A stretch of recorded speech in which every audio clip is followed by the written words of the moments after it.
Baik, sebelumnya Assalamualaikum warahmatullahi wabarakatuh. Perkenalkan, nama saya Ara Ramadan Triko dengan NPM 2401 dari kelas Bahasa Indonesia kelas G521. Pada video ini saya akan membahas beberapa contoh kesalahan berbahasa yang ditemukan dalam kehidupan sehari-hari, khususnya pada media promosi seperti brosur, poster, dan stiker layanan jasa. Yuk, simak pembahasannya. Contoh kesalahan berbahasa yang pertama yaitu adalah terdapat dalam brosur ini, yaitu adalah brosur pembangunan atau jasa pembangunan. Nah, di dalam brosur ini terdapat kesalahan dalam penulisan atau bahasa yang kurang jelas. Nah, maka dari itu, yuk kita simak pembahasannya lebih lanjut.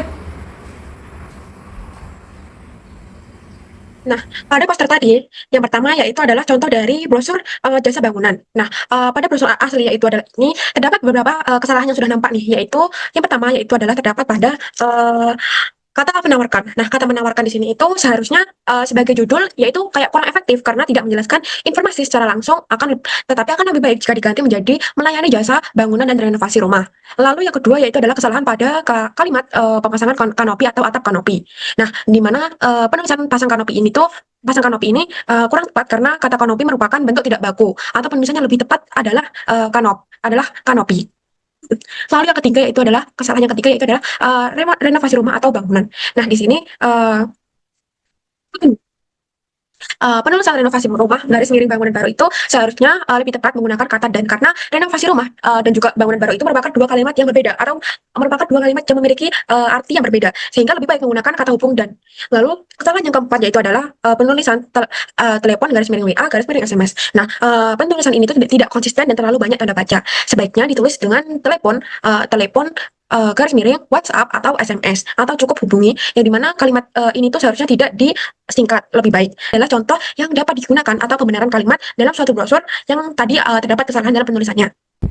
Nah, contoh kesalahan berbahasa yang kedua itu adalah terdapat dari poster les privat ini.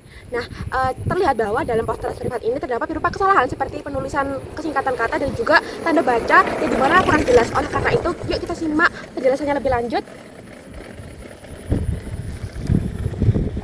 Oke, selanjutnya adalah contoh kesalahan berbahasa yang kedua yaitu adalah dalam poster les privat. Nah, terdapat beberapa kesalahan. Contohnya di sini di brosur aslinya ini sudah nampak nih bahwa terdapat singkatan yaitu seperti mat, fis, kim, ekonomi dan lain-lain. Nah, di sini penulisan tersebut itu kurang tepat karena tidak menggunakan spasi setelah tanda baca koma. Nah, jadi penulisan yang benar adalah mat kecil koma tanda spasi terus fis terus tanda spasi dan berikutnya seperti itu, yang dimana setelah koma itu adalah seharusnya terdapat spasi.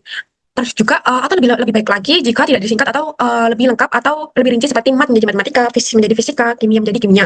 Lalu kesalahan yang kedua itu adalah terdapat dalam penulisan singkatan TK, SD, SMP, SMA, garis miring SMK dan juga SMPT. Nah, di sini akan lebih baik jika penulisan seharusnya penulisan TK, SD, SMP ini juga diberikan tanda spasi, karena setelah koma itu semua kata atau kalimat itu seharusnya diberikan tanda spasi, karena di sini tidak ada ya. Dan juga kata SMA garis miring SMK itu kurang tepat. Seharusnya itu dirincikan lagi, K-nya itu adalah menjadi SMK. Lalu kesalahan yang ketiga yaitu adalah bentuk dari penulisan 300.000 per garis miring bulan. Nah, terlalu informal. Bentuk yang lebih baik itu adalah 300.000 per yang dimana seharusnya menggunakan kalimat per bulan. Berikut adalah contoh poster yang sudah dibenarkan kalimat penggunaan berbahasanya. Nah, ini. Contoh kesalahan berbahasa yang ketiga yaitu adalah terdapat dalam stiker sedot WC ini. Nah, di dalam stiker ini nampak bahwa stiker ini kurang jelas atau kurang memberikan informasi yang lebih jelas, sehingga menimbulkan kurang kejelasan atau penggunaan bahasa yang kurang jelas. Oleh karena itu, yuk kita simak lebih lanjut penjelasan terkait stiker ini. Berbahasa yang ketiga yaitu terdapat dalam stiker promosi sedot WC. Nah, informasi yang ditampilkan di dalam sini ini itu masih sangat singkat, yaitu hanya berupa penulisan sedot WC dan nomor kontak tanpa keterangan tambahan. Nah, penulisan ini itu seperti memang dapat dipahami, tetapi kurang informatif dan juga kurang menarik perhatian calon pelanggan. Nah, pembaca tidak memperoleh jelas nih mengenai jenis layanan yang tersedia maupun wilayah pelayanan jasa tersebut. Nah, agar lebih jelas dan komunikatif, penulisan dapat diperbaiki menjadi seperti ini: jasa sedot WC, karena menunjukkan bahwa penulisan tersebut merupakan penawaran layanan. Selanjutnya adalah nomor telepon di sini. Nah, itu tuh sebaiknya diawali dengan kata hubungi, agar pembaca mengetahui fungsi nomor tersebut sebagai kontak yang dapat dihubungi. Selain itu, seharusnya terdapat penambahan kalimat melayani area Surabaya dan sekitarnya, yang dimana dapat memberikan informasi tambahan mengenai cakupan wilayah. Dengan demikian, media promosi ini menjadi lebih jelas, lengkap, dan juga meyakinkan.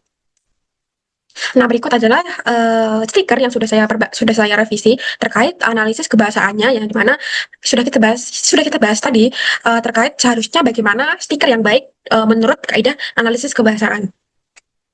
Kesimpulan yang dapat diberikan dari analisis terkait kesalahan berbahasa dari media sosial seperti brosur, poster, dan juga stiker layanan itu masih sering ditemukan dalam media promosi di lingkungan, khususnya di lingkungan sekitar kita ya.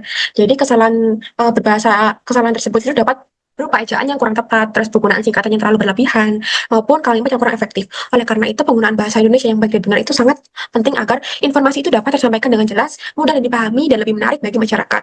Nah, sekian pembahasan dari saya. Terima kasih atas perhatiannya. Wassalamualaikum warahmatullahi wabarakatuh.